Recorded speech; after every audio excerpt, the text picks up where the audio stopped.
جوڑے آسمانوں پر بنتے ہیں، اس سے متعلق قرآن و حدیث کی کیا تعلیمات ہیں؟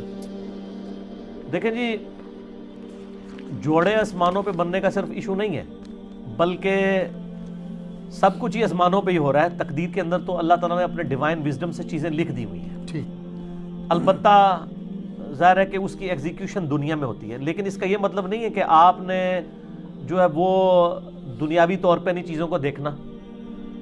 لوگ جو ہے وہ شادی کے اوپر استخارے بھی کرواتے پھر رہے ہوتے ہیں۔ استخارہ تو بالکل اینڈ والی چیز ہے۔ استخارہ تو اللہ سے مشورہ ہے، بندوں سے بھی مشورہ کرنا ہے۔ نبی علیہ السلام نبیوں کے صحابہ سے مشورہ کرتے تھے، استخارے پہ نہیں سب کچھ چیزوں کو چھوڑ دیا ہوا تھا۔ دنیاوی طور پہ آپ نے رشتہ کرتے وقت دیکھنا ہے کہ معاملات کیسے ہیں۔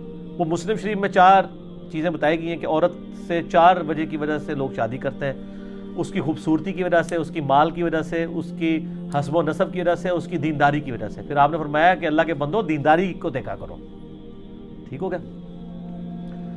تو ان چیزوں کو دیکھنا چاہیے۔ باقی اگر کسی کی قسمت میں کوئی مسئلہ لکھا ہے تو وہ تو آپ دیکھ لیں۔ حضرت نوح علیہ السلام اور لوط علیہ السلام 2 پیغمبر ہیں، سورہ تحریم کا آخری رکوع پڑھ کے دیکھ لیں، ان کی بیویاں بھی کافرہ نکلی ہیں۔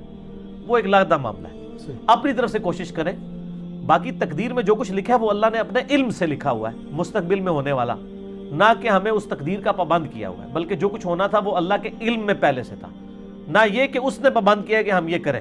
جی، البتہ جب ہو جائے نا، پھر آپ یہ کہہ سکتے ہیں کہ میری نصیب میں یہ لکھا تھا۔ ایک بندہ پیپر دینے کے لیے اسکول ہی نہیں جاتا اور فیل ہو جاتا ہے، پھر کہ جی میری قسمت میں ہی لکھا تھا۔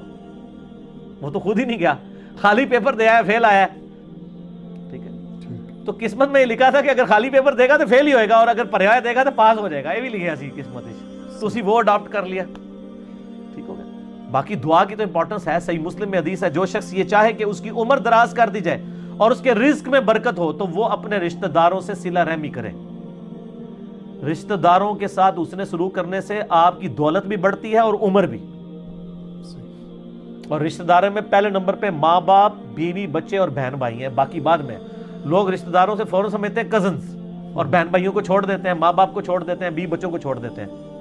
تو بخاری اور مسلم دونوں میں یہ حدیث ہے کہ جس شخص کی یہ خواہش ہو کہ اس کے رزق میں برکت ہو اور عمر میں برکت ہو جائے، وہ اپنے رشتہ داروں کے ساتھ اس نے سلوک کرے۔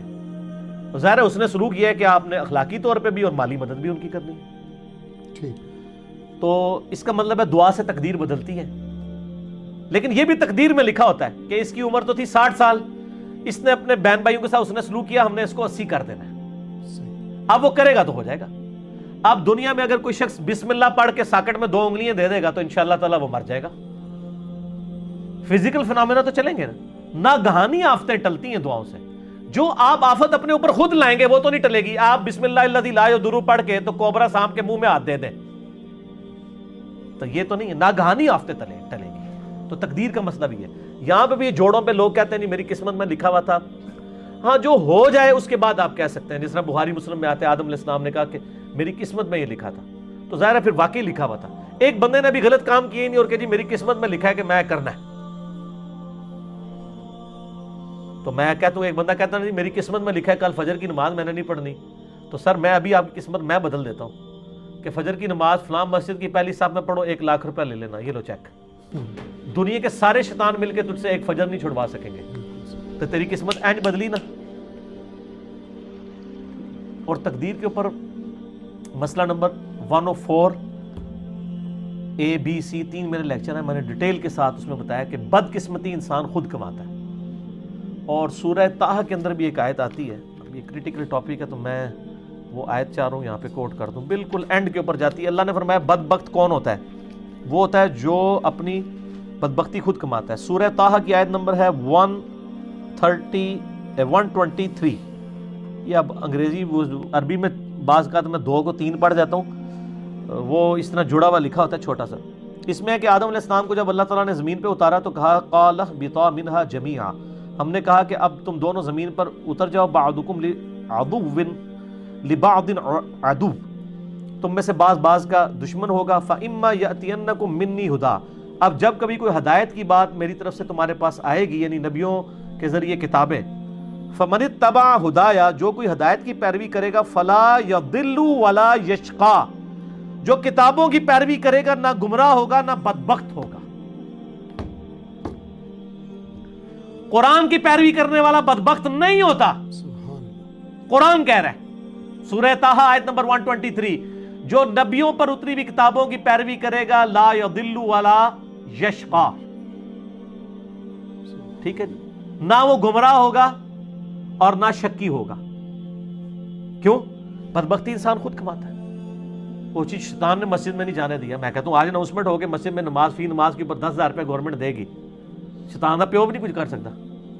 اور اس کا سائملٹینیس کنٹراسٹ ہے, اگر ایک نماز چھوڑنے پر اللہ تعالیٰ کی طرف سے دنیا میں ہی عذاب آنا شروع ہو جائے تو کوئی شخص بھی نماز سے غافل نہیں ہوگا. اگر انسان مسجد کی طرف نہ جائے تو اس کے پاؤں پہ اسی وقت فالج گرے تو اگلی نماز کے لیے تو کہے گا یا اللہ ایک بار میری ٹانگیں ٹھیک کر دے, میں پہلے جا کے مسیتی پہ جاؤں گا. تو دنیا کو اللہ نے فزیکل چیزوں کے ساتھ جوڑا ہوا ہے, آخرت چونکہ ادھار ہے, چھپی ہوئی ہے, اس لیے انسان جو ہے اس معاملے میں سستی کر جاتا ہے.